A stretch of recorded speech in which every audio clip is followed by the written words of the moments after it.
नमस्कार बंधुरा केमन आछो तोमरा सबाई आशा करी सबाई खूब भालो आछो आमिओ खूब भालो आछि। शुभमिता ब्लगे सबाइके स्वागत जानाई। आज के तोमादेरके डिम पोस्तो रेसिपि बानिए शेयर करब। देखो खेते किन्तु खूब टेस्टी और कत कालारफुल देखते। यदि आमार এই ভিডিওটা ভালো লাগে অবশ্যই সাবস্ক্রাইব করে পাশে থাকা বেল আইকনটি প্রেস করে দিও প্রত্যেকটা ভিডিওর নোটিফিকেশন পেতে। তো দেখো এখানে আগে আমি 6টা ডিম সেদ্ধ করে নিয়েছি। ডিমগুলো প্রথমে দুভাগ করে কেটে তারপর তোমরা 4 ভাগও করতে পারো 6 ভাগও করতে পারো। আমি এখানে একটা ডিম কেটে দেখলাম 4 ভাগ করতে মনে হলো একটু বড়ই, তো আমার মনে হলো একটু যেন ছোট করলে বেশি ভালো হবে। এই জন্য আমি একটা ডিমকে 6 ভাগ করে নিয়েছি।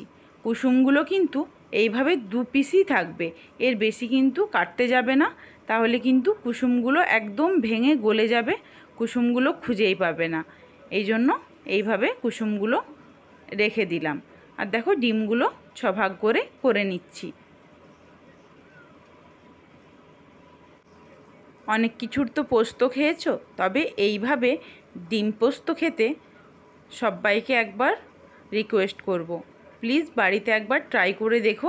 ডিম পোস্ত দুর্দান্ত স্বাদ।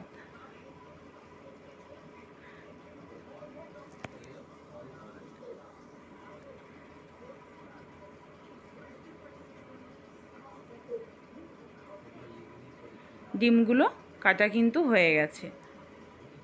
দেখো ডিম কাটা আমার কমপ্লিট। এরপর মশলার জন্য নেব টমেটো কুচি, পেঁয়াজ কুচি, কাঁচা লঙ্কা। তেলের মধ্যে দিয়ে দিয়েছি অল্প হলুদ আর ডিমগুলো দিয়ে দিচ্ছি। এরপরে খুব সামান্য দেবে হলুদ, বেশি কিন্তু না। যদিও পোস্ত, এই ক্ষেত্রে তোমরা হলুদটা নাও ব্যবহার করতে পারো, কিন্তু ডিম ভাজার সময় হলুদটা যদি এক চিমটি না দেওয়া হয় তাহলে কিন্তু ডিমগুলো যেন কেমন একটু ফ্যাকাশে দেখাবে, তরকারিটা কালার আসবে না। এই জন্য আমি খুব সামান্য 1 চিমটি মতন হলুদ দিয়ে দিয়েছি। 1 মিনিট মতো নাড়াচাড়া করে ভেজে নিয়েছি। এর বেশি ভাজার কোনো দরকার নেই, তাহলে কিন্তু ডিমগুলো শক্ত লাগবে। 1 মিনিট মতো নাড়াচাড়া করেই কম আঁচে তারপর তুলে নিচ্ছি। যেটুকুনি তেল ছিল 2 টেবিল চামচের মতো, ওই তেলেই দিয়ে দিলাম ফাটানো কাঁচা লঙ্কা আর পেঁয়াজ। এখানে কিন্তু বড় সাইজের 2টো পেঁয়াজ রয়েছে। দেখো হালকা করে ভেজে নিয়েছি, খুব বেশি ভাজবো না, একদম হালকা 2 মিনিট মতো তোমরা ভাজা করে নেবে লবণ দিয়ে। এরপর দিয়ে দিলাম বড় বড় সাইজের কেটে রাখা 2টো টমেটো। আর দেখো একদম হালকা যে ভেজেছিলাম ডিমটা, দেখো টমেটোটা কিন্তু খালি গলে গেছে, কিন্তু কোনো মশলাই ভাজা বা লাল লাল করে যে ভাজা, সেই ভাজা কিন্তু আমি ভাজিনি। এরপর দিয়ে দিলাম ঝালের জন্য লঙ্কার গুঁড়ো। তোমরা যদি চাও এই পুরো রান্নাটা কাঁচা লঙ্কা দিয়েও করতে পারো, কিন্তু তাতে খুব একটা ভালো কালার আসে না। এই জন্য একটুখানি লঙ্কার গুঁড়ো দিয়ে দিলাম। আর এখানে রেখেছিলাম শুধু পোস্ত বেটে রেখেছিলাম, পোস্ত বাটাটা দিয়ে দিলাম।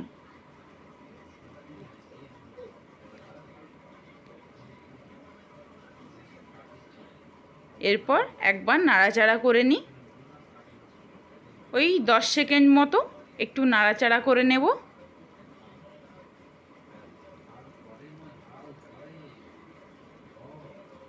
এরপর জল দিয়ে দিতে হবে। ফুটে গেছে দেখো, এরপর দিয়ে দিলাম জল। তোমরা তোমাদের জলটা প্রয়োজন মতোই দিও।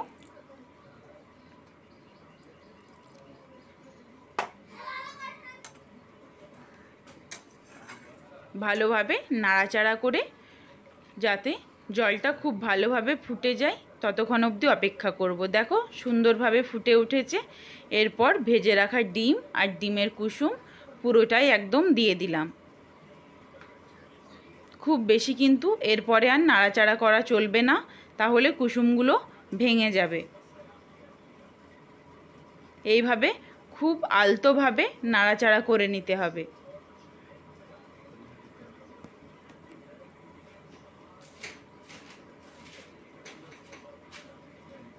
লবণ আমি টেস্ট করেছিলাম, মনে হলো লবণটা একটু কম, এই জন্য আবারও কিছুটা পরিমাণে লবণ দিয়ে দিলাম। দেখো রেডি হয়ে গেছে ডিম পোস্ত।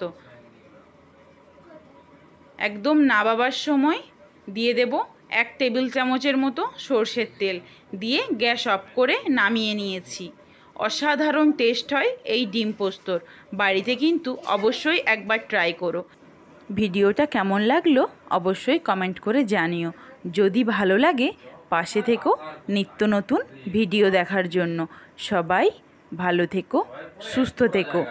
ভিডিওটা পুরোটা দেখার জন্য ধন্যবাদ।